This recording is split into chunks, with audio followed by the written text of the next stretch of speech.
আসসালামু আলাইকুম। সকলকে আমন্ত্রণ আনন্দ টিভি রাতের সংবাদে। আপনাদের সঙ্গে আছি আমি সুমাইয়া আজাদ।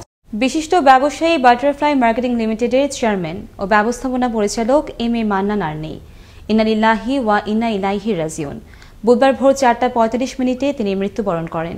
এম.এ. মান্নান 1987 সালে বাটারফ্লাই মার্কেটিং লিমিটেড প্রতিষ্ঠা করেন। পরবর্তী সময়ে 1995 সালে গ্লোবাল ব্যান্ড এলজির পরিবেশক হিসেবে বাংলাদেশে কনজিউমার ইলেকট্রনিক্সের রিটেল বিজনেস শুরু করেন তিনি।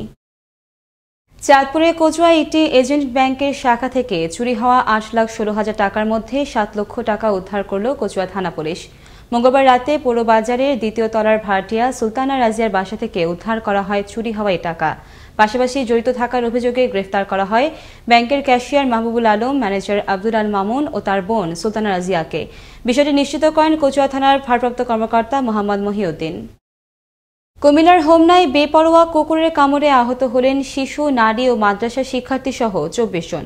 মঙ্গলবার বিকেলে উপজেলার ঘাড়মোড়া ইউনিয়নের ফজুরকান্দি, ঘাড়মোড়া ও জয়পুর ইউনিয়নের শ্রীপুর এলাকায় এই ঘটনা ঘটে। এদের মধ্যে আহত 16 জনকে 250 শয্যা বিশিষ্ট উপজেলা স্বাস্থ্য কমপ্লেক্সে চিকিৎসা দেওয়া হয়। ঝুঁকি বিবেচনায় বাকিদের ঢাকায় পাঠানো হয়। চাঁদপুরের মতলব উত্তর উপজেলার ছ্যাঙ্গারচর বাজারে ছ্যাঙ্গারচর জেনারেল হাসপাতাল অ্যান্ড ডায়াগনস্টিক কমপ্লেক্স নামের একটি ক্লিনিকে গাইনি চিকিৎসক ছাড়াই চলছে সিজারিয়ান অপারেশন। এমনই অভিযোগের পরিপ্রেক্ষিতে বুধবার ভ্রাম্যমাণ আদালতের অভিযানে হাসপাতালের মালিক সুমন আক্তারকে 1 বছরের কারাদণ্ড ও হাসপাতালটিকে সিলগালা করে দেওয়া হয়। অভিযান পরিচালনা করেন নির্বাহী ম্যাজিস্ট্রেট আফরোজা হাবিব শাপলা। বুধবার সকালে গাইবান্ধার গোবিন্দগঞ্জে হিসাব নামের এক কৃষক লীগের নেতার বাড়ি থেকে টাইম বোমা সদৃশ একটি বস্তু উদ্ধার করে পুলিশ। উপজেলার কামারদহের দাঁড়িয়াপাড়া গ্রাম থেকে উদ্ধার করা বস্তুটি প্রকৃতপক্ষে ছিল একটি শক্তিশালী বোমা। পরে খবর পেয়ে বুধবার সন্ধ্যায় বোমাটি বিস্ফোরণ ঘটিয়ে নিষ্ক্রিয় করে র্যাব 13-এর বোম ডিসপোজাল ইউনিট। শতবর্ষের ঐতিহ্যবাহী পাবনা সরকারি এডওয়ার্ড কলেজের দুর্নীতিগ্রস্ত অধ্যক্ষ ডক্টর হুমায়ুন কবির মজুমদারের অপসারণের দাবিতে মানববন্ধন কর্মসূচি পালন করে সাধারণ শিক্ষার্থীরা। বুধবার দুপুরে কলেজ ক্যাম্পাসে প্রশাসনিক ভবনের সামনে ঘণ্টাব্যাপী এই কর্মসূচি অনুষ্ঠিত হয়। মানববন্ধনে শিক্ষার্থীরা অধ্যক্ষের দুর্নীতি তদন্ত ও দ্রুত অপসারণের দাবি জানিয়ে একটি বিক্ষোভ মিছিল বের করে পুরো ক্যাম্পাস প্রদক্ষিণ করে।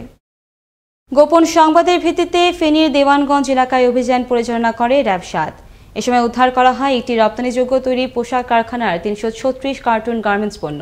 এই ঘটনায় জড়িত থাকার দায়ে হাতে নাতে আটক করা হয় 4 জনকে। বুধবার র্যাব 7-এর পক্ষ থেকে এক সংবাদ বিজ্ঞপ্তিতে তথ্য জানানো হয়।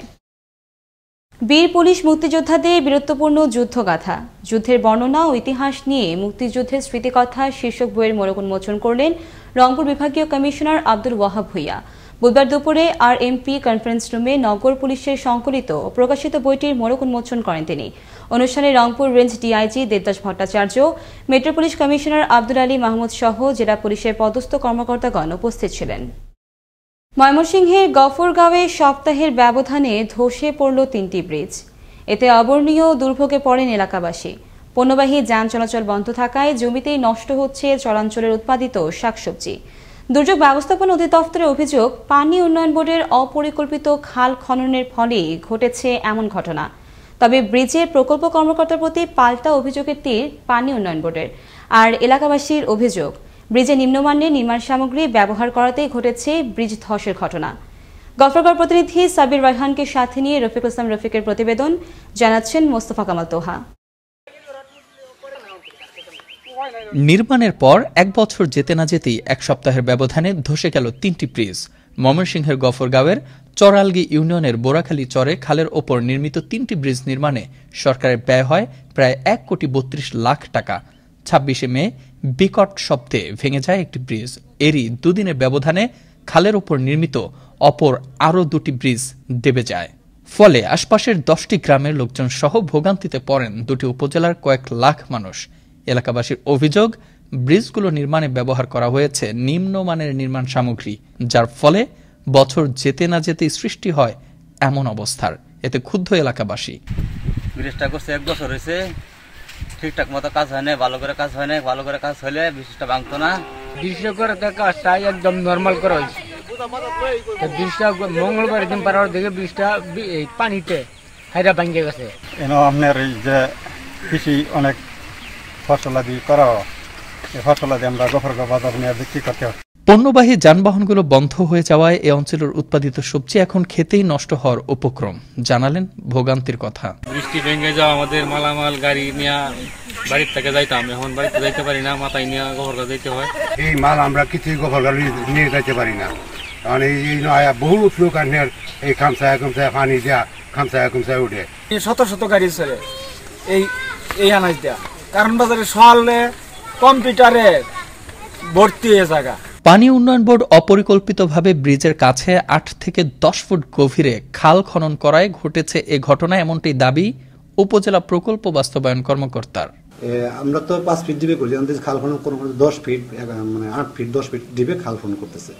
তো খাল খনন করতে করতে তারা ব্রিজের ধারে এসে পড়ছে, যার কারণে যেহেতু এত কাছে এসে পড়ছে, তো ওই বালিগুলা ব্রিজের নিচ দিয়ে পানি দিয়ে স্কাউরিং হয়ে বালিগুলো চলে যাওয়ার পরিপ্রেক্ষিতে ব্রিজগুলা ধসে গেছে বা বসে গেছে। তবে পানি উন্নয়ন বোর্ডের কর্মকর্তা বলছেন ভিন্ন কথা। তার মতে ব্রিজ নির্মাণে অনিয়ম ও সমন্বয়হীনতার কারণেই সৃষ্টি হয়েছে অবস্থা। আমার বক্তব্য হলো আমরা ডিজাইন মোতাবেক খাল কাটতেছি, আর যারা ব্রিজ বানাইছে তারা অনিয়ম করছে, দুইটা অনিয়ম করছে, আমি তো বললামই আপনাকে। তদন্তের মাধ্যমে কোনো ব্যক্তি বা প্রতিষ্ঠানের গাফিলতি পরিলক্ষিত হলে তাদের বিরুদ্ধে নেওয়া হোক যথাযথ পদক্ষেপ, এমনটাই দাবি ভুক্তভোগী এলাকাবাসীর। মোস্তফা কামাল তোহা, আনন্দ টিভি, ন্যাশনাল ডেস্ক। বগুড়ায় 1.5 কোটি টাকা মূল্যের কোষ্টি পাথরের মূর্তি ও বেদিসহ 3 চোরা কারবারিকে আটক করেছে র্যাব 12 বগুড়া ক্যাম্পের একটি আভিযানী দল। মঙ্গলবার বিকেলে আদমদিঘির মিতল গ্রামের 3 মাথা এলাকা থেকে তাদেরকে আটক করা হয়। আটককৃতরা কোষ্টি পাথরের মূর্তি ভারতে পাচারের চেষ্টা করছিল বলে এক প্রেস ব্রিফিংয়ে জানায় র্যাব 12 বগুড়া ক্যাম্পের ভারপ্রাপ্ত কোম্পানি কমান্ডার সহকারী পুলিশ সুপার কিশোর রায়। গাজীপুরে কোনাবাড়িতে একটি নিটিং কারখানায় অগ্নিকাণ্ডে পুড়ে ছাই হল কারখানার মেশিন ও আসবাবপত্র সহ বিপুল পরিমাণ মালামাল। মঙ্গলবার মধ্যরাতে ঘটে অগ্নিকাণ্ডের এ ঘটনা। খবর পেয়ে ফায়ার সার্ভিসের 6টি ইউনিট সোয়া 2 ঘন্টার চেষ্টায় আগুন নিয়ন্ত্রণে আনে। অগ্নিকাণ্ডের কারণ ও ক্ষয়ক্ষতির পরিমাণ তাৎক্ষণিক নিশ্চিত হতে না পারলেও তদন্ত সাপেক্ষে সবকিছু পরিষ্কার হবে বলে জানান গাজীপুর ফায়ার সার্ভিসের উপসহকারী পরিচালক আব্দুল হামিদ। খুলনা মেডিকেল কলেজ হাসপাতালের করোনা ইউনিটে গেল 24 ঘন্টায় মৃত্যু হল 6 জন করোনা আক্রান্ত রোগীর। হাসপাতালের পিসিআর ল্যাবে 331 জনের নমুনা পরীক্ষায় একই সময়ে আক্রান্ত হয় 80 জন। করোনা সংক্রমণ নিয়ে হাসপাতালে এখনও ভর্তি রয়েছেন 117 জন। এ তথ্য নিশ্চিত করে হাসপাতালের পরিচালক ডক্টর রবিউল হাসান জানান, খুলনা মেডিকেল কলেজ হাসপাতালের করোনা ডেডিকেটেড ইউনিটে আমাদের এই মুহূর্তে 130 জন রোগী ভর্তি আছে, আর গত 24 ঘন্টায় 6 জন রোগী মারা গেছে। এই ছিল এখনকার মতো। আনন্দ টিভির সর্বশেষ সংবাদ এবং বিনোদন সবার আগে দেখতে ভিজিট করুন www.facebook.com/anandotv এই পেজে। ধন্যবাদ সকলকে, শুভরাত্রি।